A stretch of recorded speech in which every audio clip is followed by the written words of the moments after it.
여러분, 출애굽을 한 이스라엘 백성들이 시내산에 머물러 하나님과 시내산 언약을 맺고 가나안 땅으로 들어가는 그 광야 여정을 1년 이상 준비했습니다. 하나님이 그들에게 성막을 어떻게 짓고 어떻게 그 지파들은 정비하여 정료를 갖추어 그 광야를 지나가야 되며 그들 가운데 어떤 죄가 있으면 어떻게 판단하고 어떻게 그 죄값을 치러야 하는지, 제사는 어떻게 드려야 하는지, 그 제사를 주관하는 제사장은 어떤 옷을 입어야 되는지, 하나님은 장장 그 율법, 그 모세의 율법을 그 시내산에서 주시면서 그렇게 광야 여정을 준비하게 하셨어요. 그렇게 1년 이상 그 광야 여정을 준비할 때에는 이스라엘 백성들 가운데 큰 어려움이 없었습니다. 모세의 지휘를 따라 일사천리로 하나님이 하라 하신 것들을 착착착 발맞춰서 준비를 다 했어요. 그리고 비로소 그들은 큰 기대와 설렘을 가지고 광야로 들어섭니다. 그게 민수기 10장이에요. 그들이 광야 여정을 처음 시작할 때 하나님은 어떻게 역사하셨냐면 구름 기둥과 불 기둥으로 역사하셨어요. 모세를 통하여 큰 나팔을 불게 하셨어요. 심찬 나팔이 울려 퍼지고 하나님의 언약궤가 앞서고 모세와 12지파가 정비를 다 갖추어 일괄적으로 그 광야 여정을 비로소 출발했습니다. 그들이 광야를 들어가니까 어떤 일이 생겼는지 민수기 11장 1절은 이렇게 우리에게 들려줘요. 여호와께서 들으시기에 백성이 악한 말로 원망하매 여호와께서 들으시고 진노하사 여호와의 불을 그들 중에 붙여서 진영 끝에 사르게 하시매. 뭘 말씀하는지 알겠어요? 시내산에서 광야 여정을 준비할 때는 문제가 없었는데 그 발걸음을 옮기고 광야로 들어가자마자 그들에게 무엇이 터졌다고요? 하나님을 향한 원망도 함께 터졌다고요. 여러분, 삶이란 게 그런 거예요. 삶이란 게. 결혼을 앞둔 청년들에게 물어보면 아마 결혼에 대한 핑크빛 로망이 가득할 거예요. 사랑하는 아내와 사랑하는 이 형제와 내가 결혼만 하면 내가 이렇게 살리라. 그 핑크빛 로망은 언제 깨져요? 결혼하면 깨져요. 그게 결혼이에요. 그러니까 결혼에 대한 꿈을 꾸는 것과 결혼의 삶은 달라도 다른 것이지요. 그리고 그들 가운데 가정이 생겨서 자녀들을 키우기 시작하면 그 어떤 것보다 치열한 영적 전쟁터가 어디다? 가정인 것을 알게 되죠. 왜냐하면 자식들 내 마음대로 못하거든요. 배우자 나를 다 헤아려주고 다 이해할 것 같은데 결코 그럴 수가 없거든요. 그래서 그렇게 앳되고 그렇게 귀엽고 그렇게 수줍은 새색시들은 아이를 낳고 치열한 그 영적 전쟁터에서 살다 보면 어떤 호칭을 얻어요? 그 투박하고 강인한 아줌마란 호칭을 얻어서 가정을 위해서 열심히 기도의 무릎으로 살아가지요. 여러분, 그게 가정이고 그게 현실입니다. 여러분, 이스라엘 백성들과 하나님과의 관계가 마치 그와 같았어요. 이스라엘 백성들은 이미 하나님의 크신 구원의 역사를 경험했던 자들이죠. 그들이 애굽에서 체험했던 그 10가지 재앙들은 어떤 의미가 있어요? 그 10가지 재앙은 다 10가지 애굽을 다스리는 신들이에요. 하나님이 그 애굽을 다스리는 세상 신들을 하나하나 하나님 앞에 그건 아무것도 아닌 무용지물이다, 이걸 보여주신 영적 전쟁이에요. 이스라엘 백성들이 홍해를 어떻게 건넜어요? 배 타고 건넜습니까? 마른 땅처럼 건넜어요. 그래서 우리 구원을 상징하는 기적이 그 홍해 기적 아닙니까? 그들이 광야 바위 틈에서 물이 터지는 걸 보았습니다. 하늘에서 만나와 메추라기가 떨어지는 것을 경험했어요. 그들은 그렇게 그 광야의 한 걸음 한 걸음은 오직 누구를 바라보며 하나님을 바라보며 걸어가야 할 인생 여정인 것을 배우면서 그렇게 그들이 약속의 땅 가나안으로 들어간 것이지요. 그렇다면 약속의 땅에 정착하는 일들은 그들에게 식은 죽 먹기였습니까? 왜? 광야를 40년 동안 걸어가면서 하나님께 배웠거든요. 그랬어요? 아니요. 여전히 영적 전쟁이었습니다. 가나안 문화와 싸워야 했고, 심지도 않은 것, 내가 짓지도 않았던 음식을 먹고 그 집에 살면서 그들은 배가 부르기 시작했어요. 하나님의 은혜를 잊어버리기 시작했어요. 그리고 그들 그 땅 가운데 남겨진 그 가나안 족속들의 문화를 따라하면서 어느덧 그들에게는 하나님을 믿는 것이 마치 우상을 믿는 것과 같은 것이 되어져 버렸어요. 왜? 그들의 주인이 하나님이 아닌 내 욕심이고 욕망이었기 때문이죠. 그래서 오늘 이 호세아서 2장을 가만히 읽어보면 이게 그들의 이야기가 아니라 오늘 우리의 삶 속에 하나님은 이 땅을 사랑하는 하나님의 백성들을 과연 어떤 상황 속에서 어떤 일들을 통해 어떻게 그 구원을 완성해 가시는지 오늘 2장 1절부터 마지막 절까지를 읽어보면 그 하나님의 일하심이 가득히 담겨져 있습니다. 그래서 우리가 돌아볼 수 있는 것 같아요. 구원이 나의 삶 속에 어떻게 시작되고 어떻게 완성되는지. 여러분, 우리가 이스라엘 백성들과 똑같습니다. 은혜를 모르는 자들이 아니에요. 우리는 그리스도 예수 안에서 구원받은 하나님의 자녀들이에요. 예배를 빠지는 게 우리가 얼마나 두렵습니까? 구원의 감격과 감사를 완전히 잃어버린 채로 살아가는 것도 아니에요. 그러나 또한 우리의 삶은 어떻습니까? 여전히 삶은 어렵고 여전히 삶에는 나를 지치게 하는 일들이 계속 일어나고 유혹은 마치 파도가 밀려오는 것처럼 끊임없이 다가와서 내 마음을 두드려요. 우리 가정에 우리 자녀들에게 닥친 일들은 내가 해결할 수 없는 일들이라면 내 삶에 뿌리채 흔듭니다. 그래서 오늘 2장을 찬찬히 읽어보면 구원은 결코 나의 어떤 결단이나 의지나 수고의 삶으로 일어나는 것이 아님을 오늘 2장 본문은 너무나 분명하게 얘기해줘요. 하나님이 주도적으로 이 구원을 완성해 가신다는 사실이지요. 그래서 우리가 특별히 지난주 우리가 함께 살펴봤던 2장 1절부터 13절을 보시면 하나님은 어떤 하나님으로 등장하세요? 이스라엘의 죄악을 결코 그냥 보고만 있지 않으시는 하나님으로 등장하죠.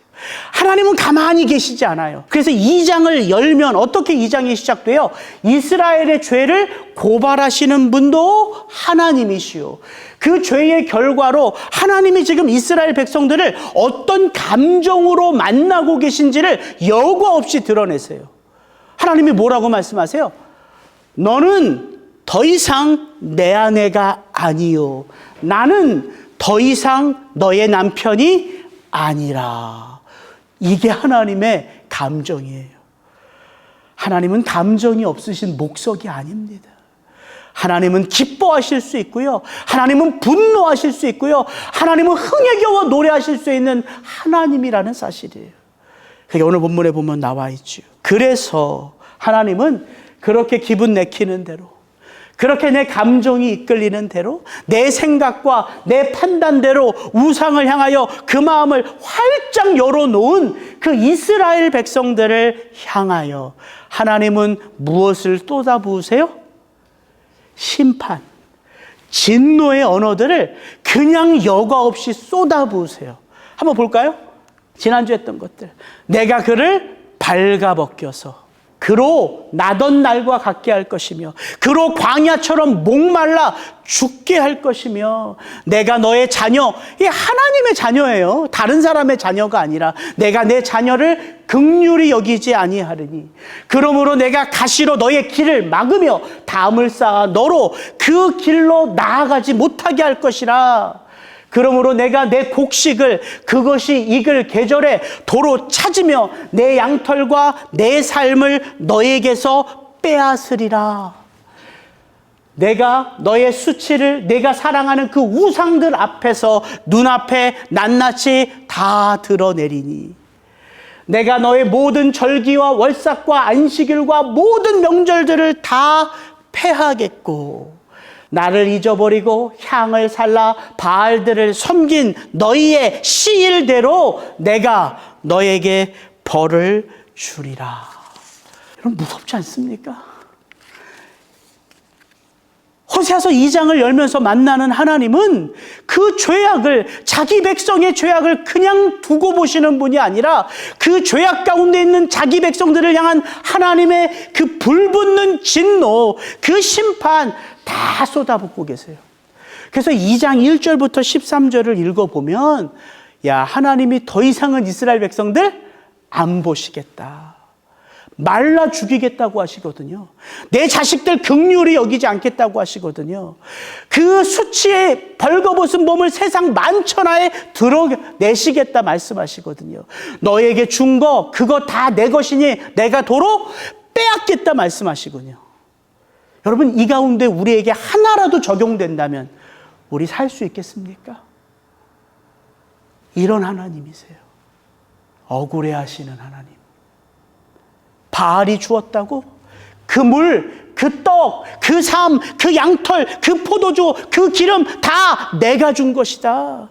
너희가 바알에게 갖다 바친 그 은, 금 그거 다 내가 준 것이다. 오직 하면 하나님이 어린애들 장난감 싸움하듯이 그렇게 말씀하시겠냐고요.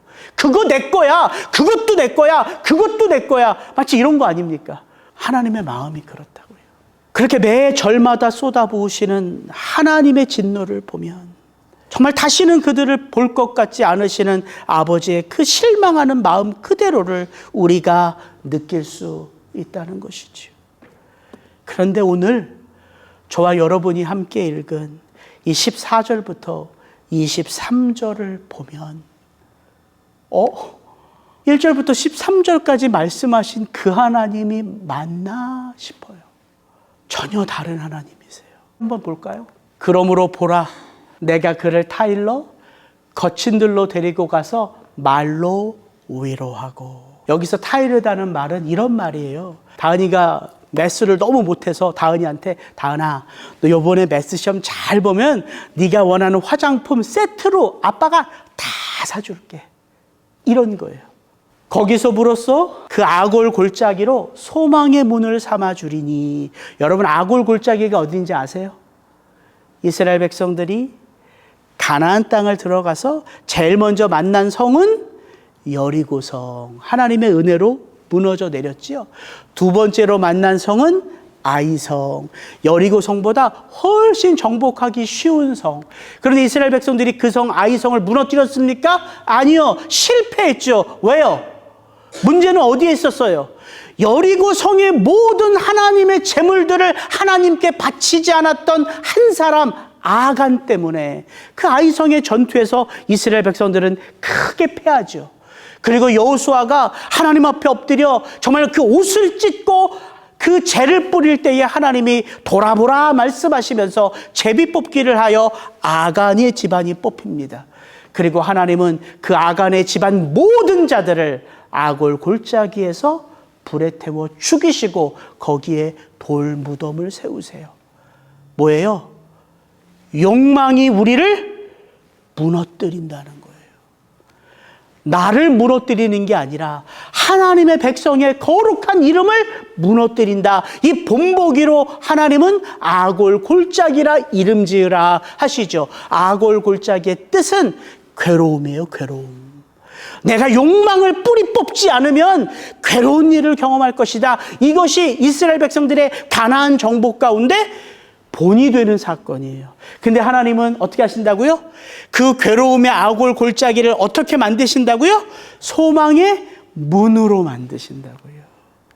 그 골짜기를 지나가야지만 소망을 얻을 수 있다는 소망의 문으로 빚으신다고 말씀하시는 거예요. 그날에 내가 나를 내 남편이라 부르겠다. 상상할 수 없지요. 그날에는 내가 그들을 위하여 들짐승과 공중의 새와 언약을 맺으며 또 이 땅에서 활과 칼을 꺾어 전쟁을 없이 하고 평안히 눕게 하리라. 하나님이요, 이스라엘 백성들만 보살피고 살피시는 게 아니라 공중의 새와 땅의 들짐승과 바다의 물고기와 그 모든 것들과 언약을 맺어서 이스라엘 백성들이 심으신 그 풍성한 곡식을 잃어버리지 않고 빼앗기지 않도록 하나님께서 축복하신다는 이야기예요. 내가 내게 장가들어 영원히 살되 공의와 정의와 은총과 긍휼의 여김으로 내게 장가들며. 하나님이 이렇게 장가든다는 표현을 많이 하시는지 모르겠어요. 영원히 장가들겠다는 거예요.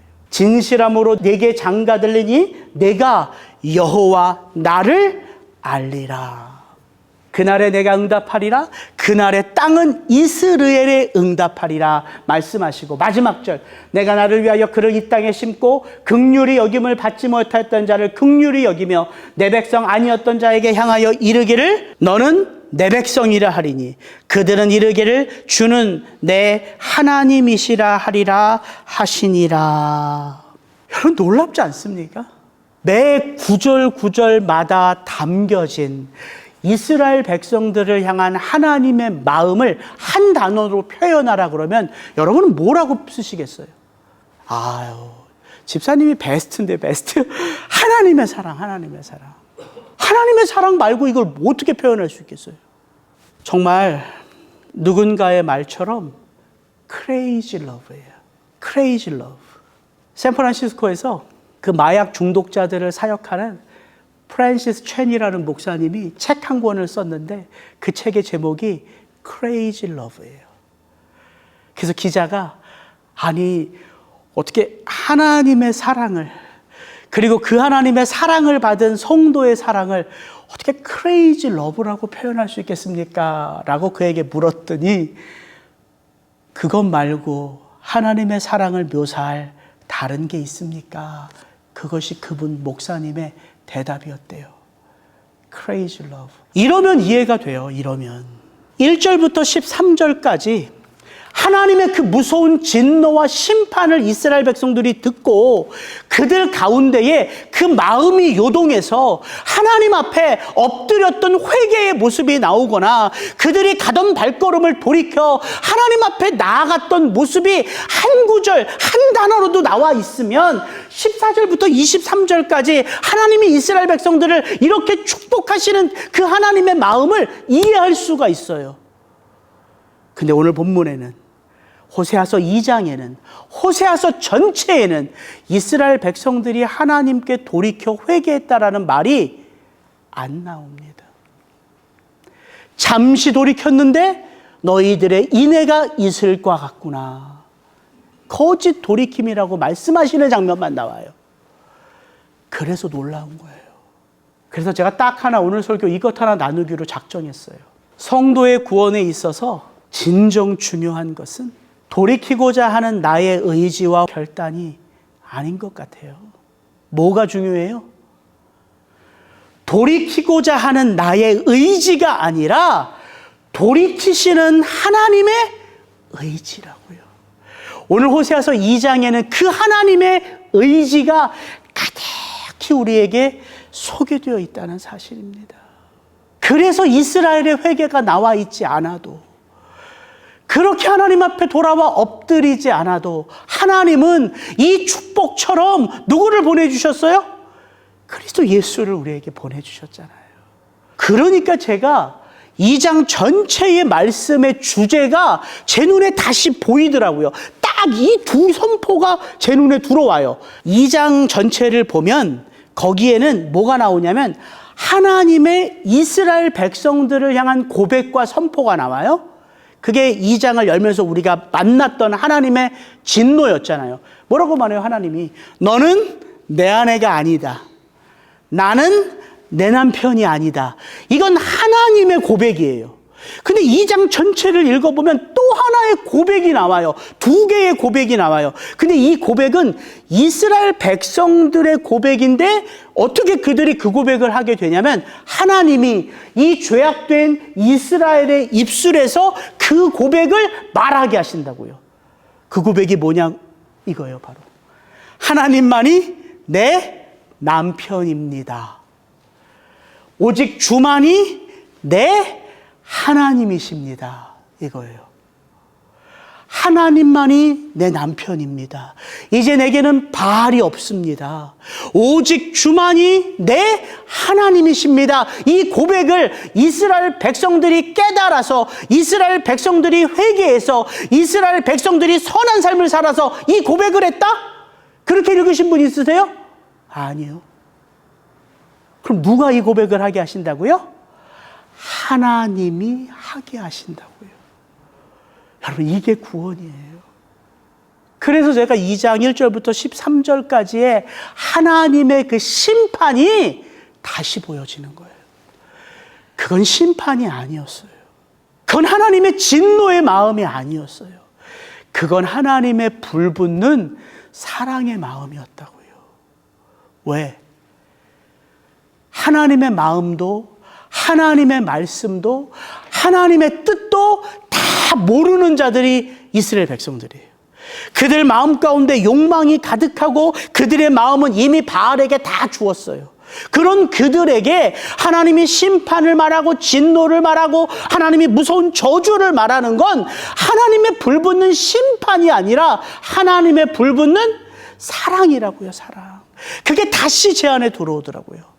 그들을 발가벗겨 마른 땅같이 만드신 것도, 그들의 삶을 마른 광야처럼 곰핍하게 하신 이유도, 그들이 그렇게나 즐기던 그 떡과 물과 양털과 삶과 기름과 포도 열매들을 도로 찾으시고 빼앗으신 것도, 바알을 향하여 발걸음을 옮기려 하는 그들 앞을 가시와 담벼락으로 막아서시는 것도, 그것마저 뚫고 나아가려는 자들이 그 욕망 앞에서 만족을 누리지 못하고 공허하고 빈 마음을 갖게 하시는 것도, 그들의 수치를 벌거벗겨 만천하에 드러내시는 것도 다 그들을 사랑하시는 하나님의 사랑이라고요.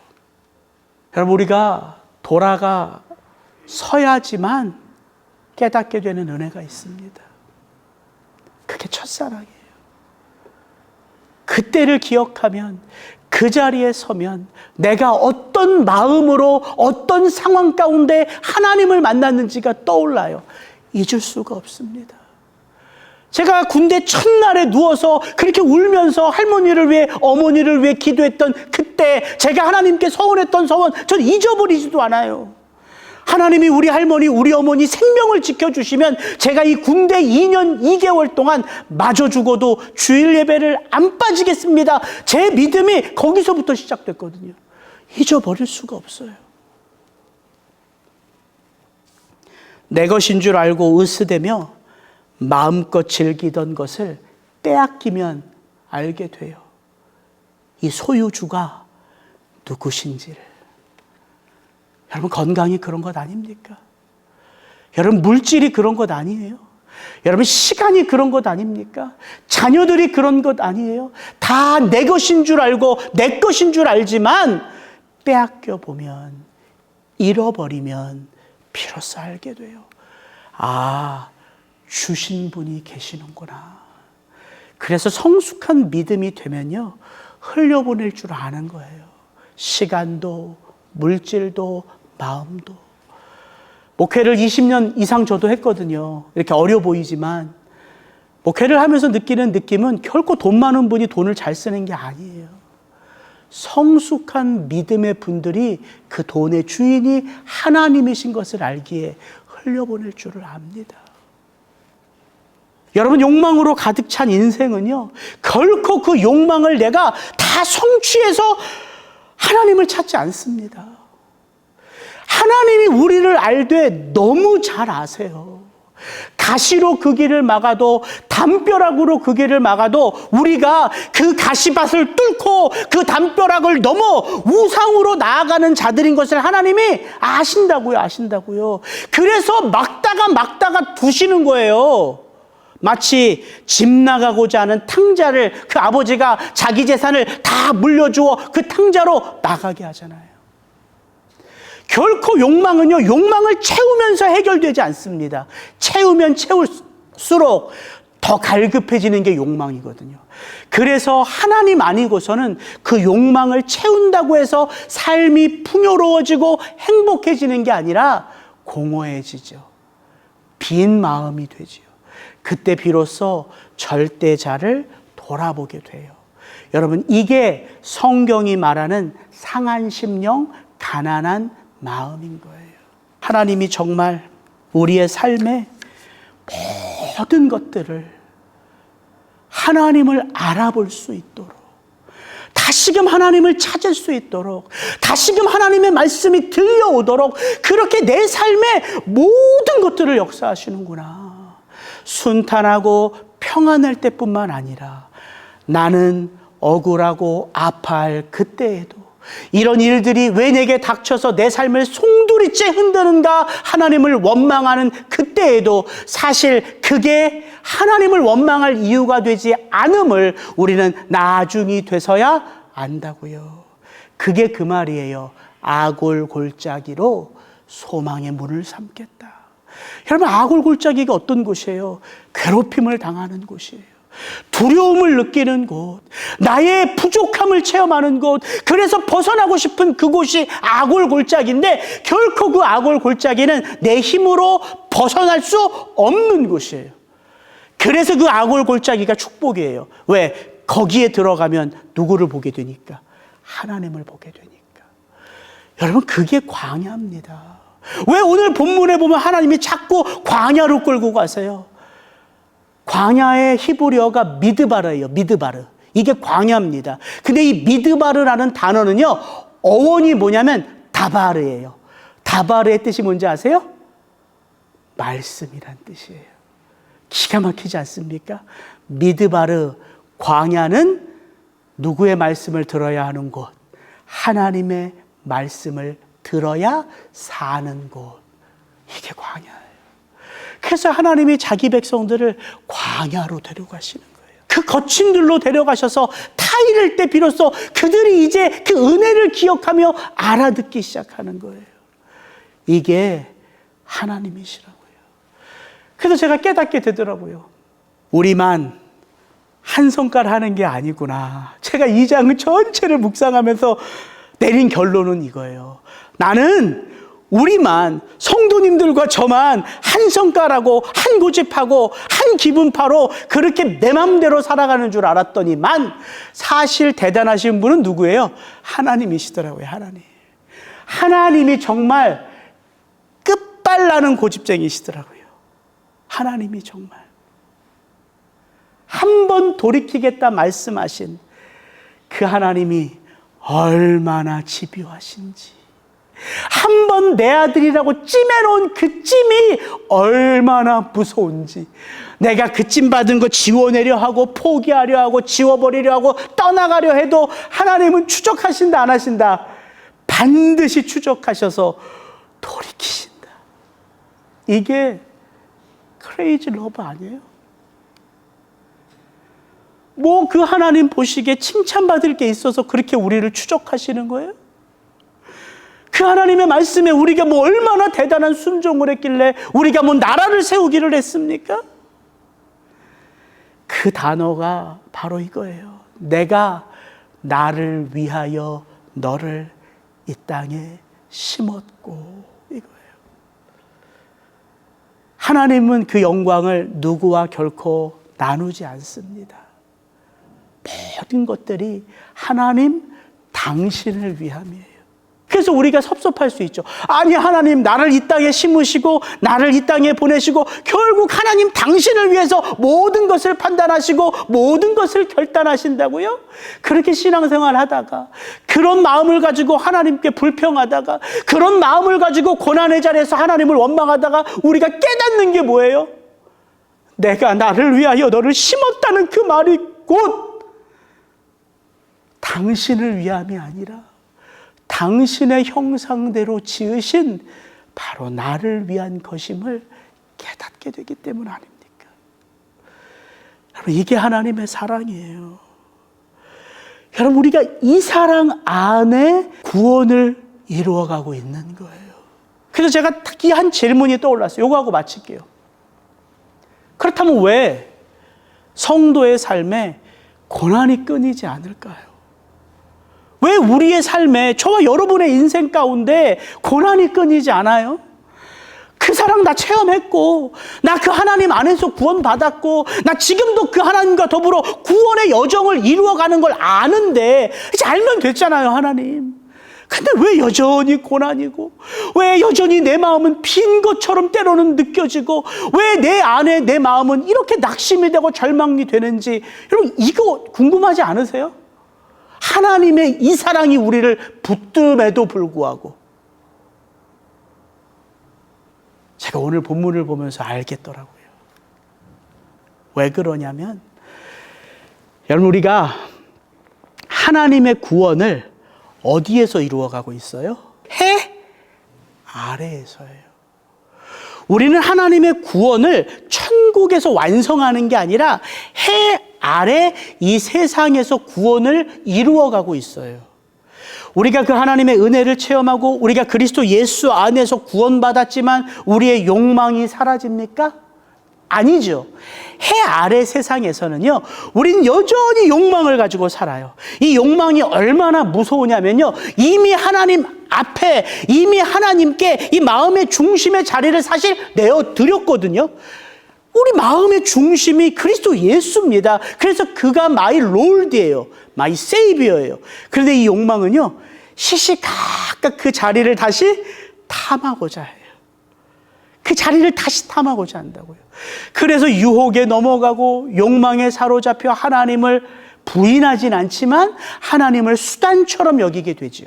그리고 또한 이 세상에 사탄 마귀가 지금 공중권세 잡은 자가 힘을 다 잃어버렸습니까? 아니요. 여전히 힘을 갖고 있어요. 그런 세상 가운데서 우리가 하나님을 믿고 그 구원을 완성해 가고 있어요.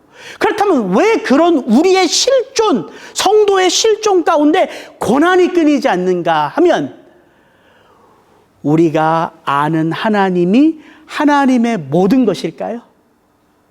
아니라는 거예요. 여기에 힌트가 있더라고요. 왜 사도 바울이 에베소 교회 성도들을 위해서 기도하면서 나는 너희가 알기를 원하노라, 그 하나님의 사랑의 높이와 그 하나님의 사랑의 넓이와 그 하나님의 사랑의 깊이와 그 하나님의 사랑의 폭과 그 하나님의 사랑의 영원하심을 성령 안에서 알기를 원하노라 기도했는지를 알겠더라고요. 여러분, 우리의 삶이 이 땅에서 끝나는 그 순간이 어떤 순간인지 아세요? 형우가 이제 너 나 다 알게 되었다, 올라오렴. 이게 끝이에요. 이게 끝이에요. 그럼 우리의 삶 가운데 그 고난, 그 아픔, 그 어려움을 통해서 우리는 또 뭘 알아가는 거예요? 하나님의 사랑이 얼마나 큰지, 하나님의 사랑이 얼마나 깊은지, 하나님이 어떻게 나를 사랑하시는지, 하나님이 얼마나 나를 사랑하시는지를 끊임없이 이 헤아릴 삶 가운데 우리가 알아가는 거예요. 왜 그러냐면 말세가 어떤 곳인지를 바울이 정확하게 지적해 주거든요. 제가 한번 읽어드릴 테니까 잘 들어보세요. 너는 이것을 알라. 말세에 고통하는 때가 이르러 사람들이 자기를 사랑하며 돈을 사랑하며 자랑하며 교만하며 비방하며 부모를 거역하며 감사하지 아니하며 거룩하지 아니하며 무정하며 원통함을 풀지 아니하며 모함하며 절제하지 못하며 사나우며 선한 것을 좋아하지 아니하며 배신하며 조급하며 자만하며 쾌락을 사랑하기를 하나님 사랑하는 것보다 더하며 경건의 모양은 있으나 경건의 능력은 부인하니 이 같은 자들에게서 내가 돌아서라. 이 마지막 때는 아무리 그리스도 예수 안에서 살아가는 성도라 할지라도 우리의 사랑이 왜곡되기 쉬운 때가 바로 이 말세이기 때문에 그래요. 그래서 하나님이 우리의 삶 가운데 그 고난, 그 곤고한 자리 속에서 하나님의 참사랑을 깨닫게 하시고 참사랑의 능력을 부어주셔서 우리가 이 땅 무엇으로 살아가도록 하나님의 사랑 안에서 살아갈 수 있도록 우리가 이 땅을 떠나는 그 순간까지 고난은 멈추지 않는 거예요. 여러분, 이게 성도의 구원입니다.